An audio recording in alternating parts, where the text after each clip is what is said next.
इतने सारे पैसे? हाँ, इतने सारे पैसे, और ये सारे पैसे ना तेरे हो सकते हैं, पर उसके लिए तुझे मेरी एक बात माननी होगी। क्या बात मैडम? हर चीज की ना एक कीमत होती है, और इतने सारे पैसे अगर तुझे चाहिए ना तो उसकी भी एक कीमत है। मैडम, इतने सारे पैसों के लिए कोई सी भी कीमत चुकाने के लिए तैयार हूँ। आप बोलिए, मैं कीमत चुका सकता हूँ। तुझे मेरे साथ एक रात गुजारनी होगी। एक रात? पर क्यों मैडम? क्योंकि मेरा पति ना मुझे खुश नहीं कर पाता, उससे कुछ होता ही नहीं है, इसलिए अब तू मुझे खुश करेगा। वैसे भी तेरी हालत देख के लगता है तेरी जिंदगी में कोई लड़की तो होगी नहीं, आज तक तूने ये सब किया ही नहीं होगा, तो तेरी जो अंदर की बेसब्री है ना, बस वही चाहिए मुझे। मैडम, ये सब काम करने के बाद आप हमें पैसे तो दे दोगे ना? बिल्कुल दे दूंगी, ये सारे पैसे तेरे हो जाएंगे, लेकिन सिर्फ तब जब तू मुझे खुश करेगा। हाँ मैडम, मैं आपको खुश कर दूंगा। ठीक है मैडम। ठीक है, तो फिर उठ और चल मेरे साथ। चलो मैडम।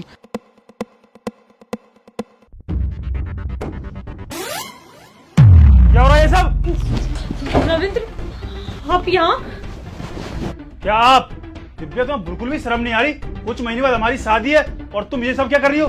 किसी और के साथ मुंह काला कर रही हो, और वो भी ऐसे इंसान के साथ जिसका कोई ना स्टैंडर्ड है। तुम्हें शर्म आनी चाहिए।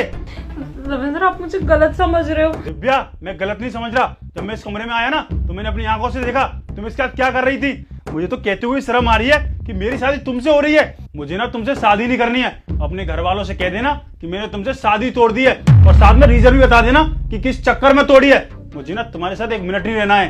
रविंद्र, प्लीज ऐसा मत करो, कुछ वक्त में हमारी शादी है, अगर तुम अभी शादी तोड़ोगे तो हमारे घर वाले कहीं मुंह दिखाने लायक नहीं रहेंगे।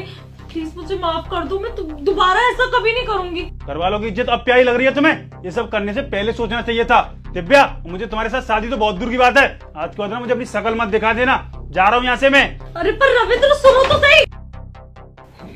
मैडम, क्या हो रहा है ये सब? और आप तो बोल रहे थे आप शादीशुदा हो, और आपका पति आपको कुछ नहीं कर पाता, और ये इंसान बोल रहा है आपसे शादी नहीं करनी। इसका मतलब आप शादीशुदा नहीं हो? हाँ, मैं शादीशुदा नहीं हूँ। झूठ बोला था मैंने तुमसे।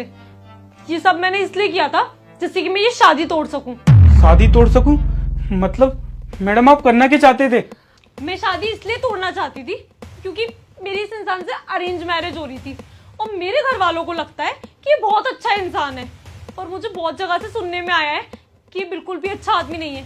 इसके अफेयर्स चल रहे हैं बहुत जगह, ये बहुत लड़कियों को घुमाता है, साथ में पैसे का रौब दे के यूं लड़कियों को खरीदने की कोशिश करता है, और ऐसे इंसान के साथ तो मैं जिंदगी बिल्कुल नहीं गुजार पाती। मैंने इस चीज के बारे में पता भी किया है, और ये सारी बातें ना बिल्कुल सच निकली।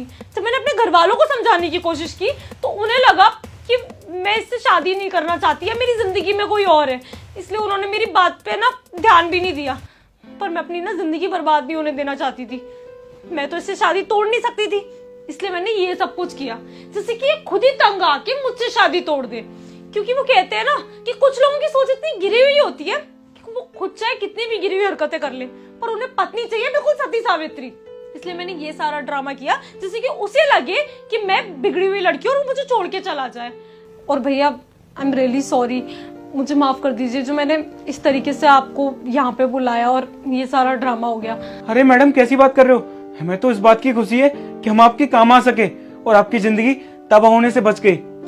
मैंने तुम्हें वादा किया था ना कि जब तुम मेरा काम कर दोगे तो मैं तुम्हें पैसे दूंगी। ये लो तुम्हारे पैसे, जैसे मैंने वादा किया था। अरे मैडम, रहने दीजिए, हमने तो आपकी मदद की है बस। अरे ऐसे कैसे रहने दूं? तुमने मेरा इतना बड़ा काम किया है, मेरी जिंदगी बचाई है, और मेरी जिंदगी के आगे पैसे कुछ भी नहीं है। रख लो, इन पे हक है तुम्हारा। मैडम, आप मेरी जिंदगी में ना भगवान बन के आए हो। आपका बहुत बहुत धन्यवाद। मैं आपका ये एहसान कभी नहीं भूलूंगा। मैं रोड का भिखारी, कभी मैंने 100 रुपए ढंग से नहीं देखे, आज इतने रुपए मेरे हाथ में। मैडम, बहुत बहुत धन्यवाद आपका। मैं चलता हूँ मैडम।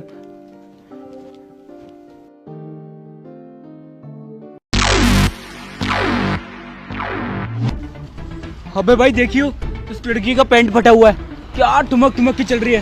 अबे यार, इतनी मस्त लड़की के साथ एक रात मिल जाए ना तो मजा ही आ जाएगा। चल, इससे मजे लेते हैं। यार तू सही बोल रहा है, इसके साथ एक रात बिताने को मिल जाए तो मजा ही आ जाए। क्या पीस है यार, कैसी ठुमक ठुमक के चल रही है। मैडम,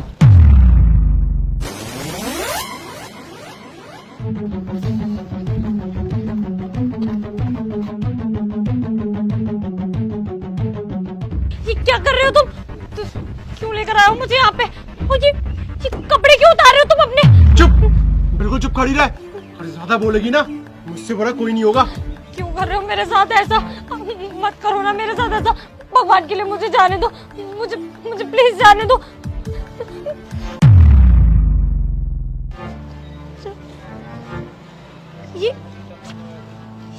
ये क्या था? तुम वहां से मुझे मुंह बंद करके यहाँ तक लेकर आए और शर्ट उतार के मेरी कमर पे बांध दी, क्यों? समझाता हूँ, थोड़ा शांत हो जाइए पहले आप। पीछे से आपकी पैंट फटी हुई है। क्या? ये कैसे हो गया? इसका मतलब सब लोग मुझे ऐसे देख रहे होंगे इतनी देर से। हाँ मैडम, मेरे को तो शर्म आ रही है लोगों पे कि लोग हो कैसे गए हैं, सोच कैसी हो गई है लोगों की। इनफैक्ट आपको लड़कियां तक देख रही थी वहां पर, किसी ने आपकी हेल्प तक नहीं की, सब आपका मजाक बना रहे थे। मैडम आपको पता नहीं है, जब मैंने आपका मुंह पकड़ा था ना, तो 2 लड़के आपको फॉलो कर रहे थे। शायद इसी वजह से कर रहे थे, क्योंकि आपकी पैंट फटी हुई थी और शक्ल से भी बहुत लफंगे लग रहे थे वो। कहीं आपको ले जाते पकड़कर।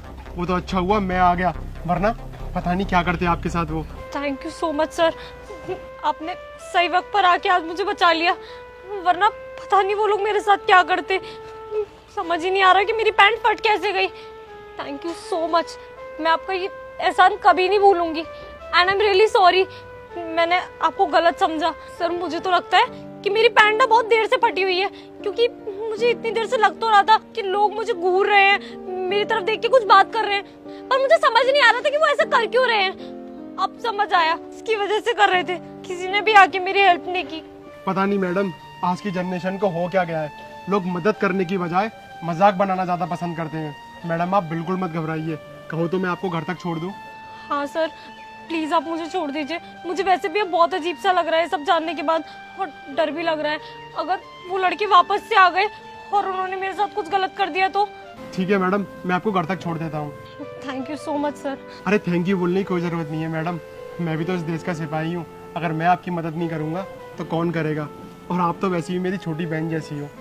चलो मैं आपको छोड़ देता हूँ।